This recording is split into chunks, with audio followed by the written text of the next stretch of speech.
I never thought I would do something so foolish.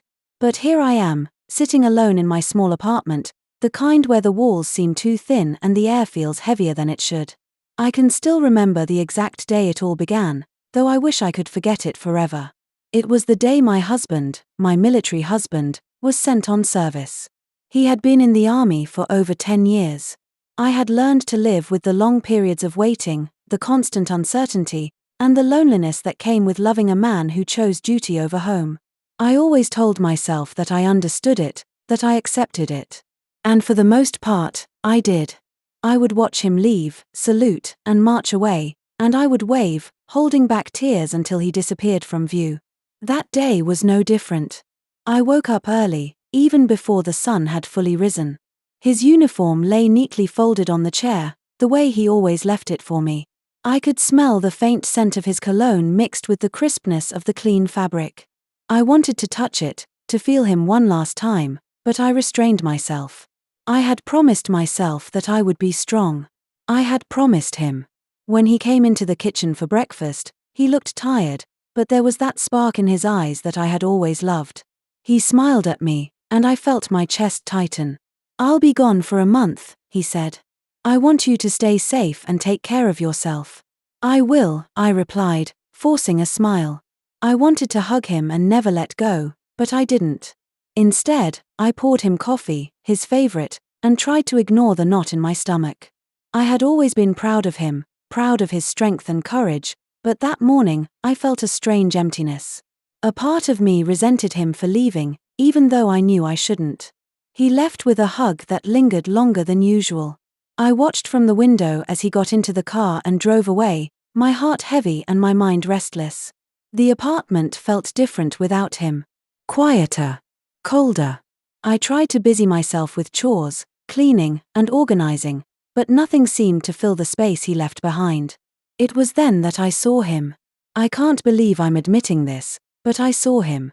A man I knew from work. We had spoken a few times, shared small laughs, and nothing more. But that day, I don't know why, I called him. He answered immediately.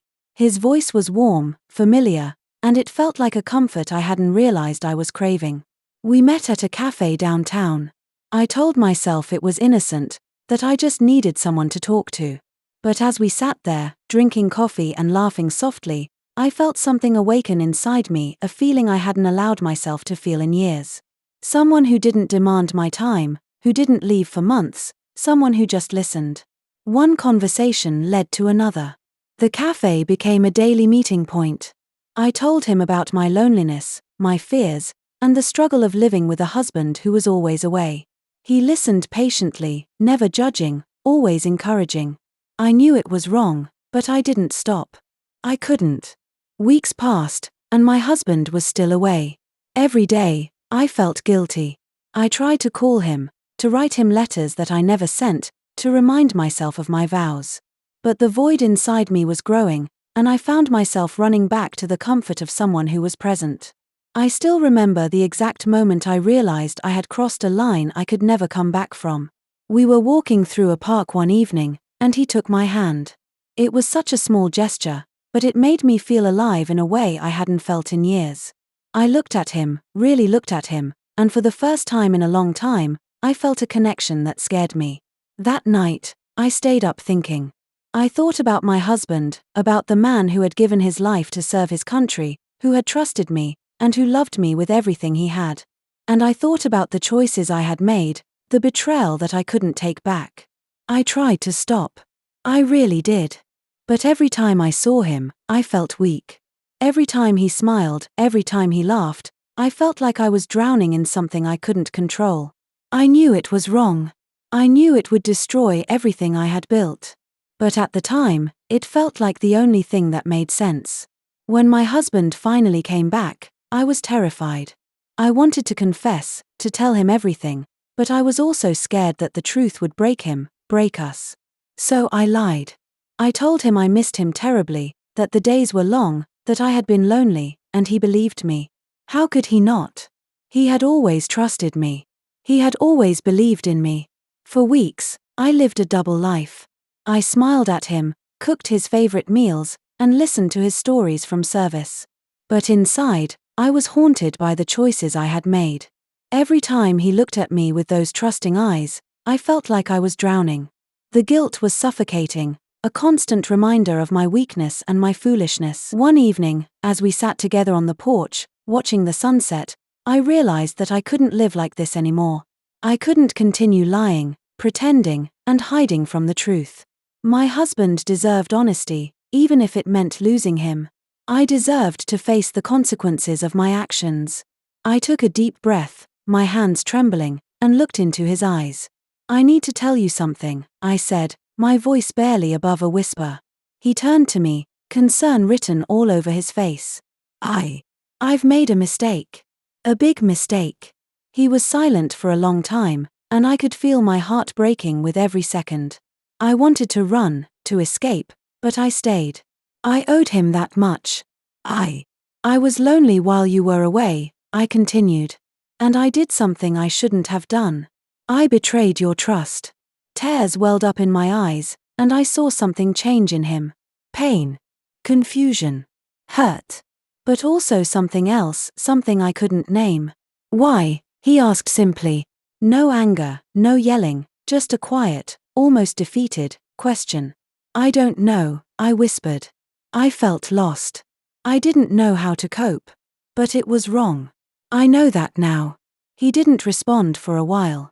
Then he took my hands in his, and I felt a weight lift, not entirely, but a little. "I am hurt," he said, his voice steady but soft. "But I also know you are human.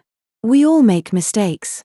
I don't know what this means for us yet, but I know we need to rebuild, slowly, if we want to survive this."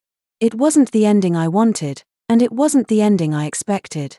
There were no miraculous forgiveness scenes, no sudden magic that fixed everything. There was only honesty, pain, and a long road ahead. But in that moment, I knew something important. I had faced my failure, and I had faced it with the person I loved the most. I realized that cheating wasn't about love, or even desire. It was about fear of loneliness, fear of being left behind, fear of admitting that I was not strong enough to handle life on my own. And I knew that if I wanted to survive, if I wanted to keep my marriage, I had to confront those fears, learn from them, and never run from them again. The days that followed were not easy. We talked endlessly, sometimes arguing, sometimes crying, sometimes sitting in silence. But slowly, the distance between us began to shrink. I learned to rely on him in different ways, to share my fears instead of hiding them. And he learned to forgive, not in a single moment, but in small, quiet steps that reminded me that love is not just about being perfect. I also learned something about myself. I can't do with a man who isn't present, who doesn't communicate, who leaves me feeling invisible. But I can do with a man who is honest, who is patient, who is willing to fight for us even when it's hard. And I learned that I can also be better, stronger, and braver than I thought I was. Looking back, I don't blame anyone but myself. I made a choice that hurt the person I loved most. But I also learned that mistakes, no matter how painful, can teach us something important about love, about trust, and about ourselves. Now, whenever he leaves for service, I still feel the old fear creeping in. But instead of running from it, I face it. I write letters, call him often, and share my days with him, no matter how small the details. And every time he returns, I am reminded that love is not about perfection. It is about honesty, patience, and the courage to rebuild what was broken. I cheated on my military husband the day he was sent on service. I made a terrible mistake. But I survived it. We survived it. And I believe that, with time, patience, and honesty, love can survive even the darkest mistakes.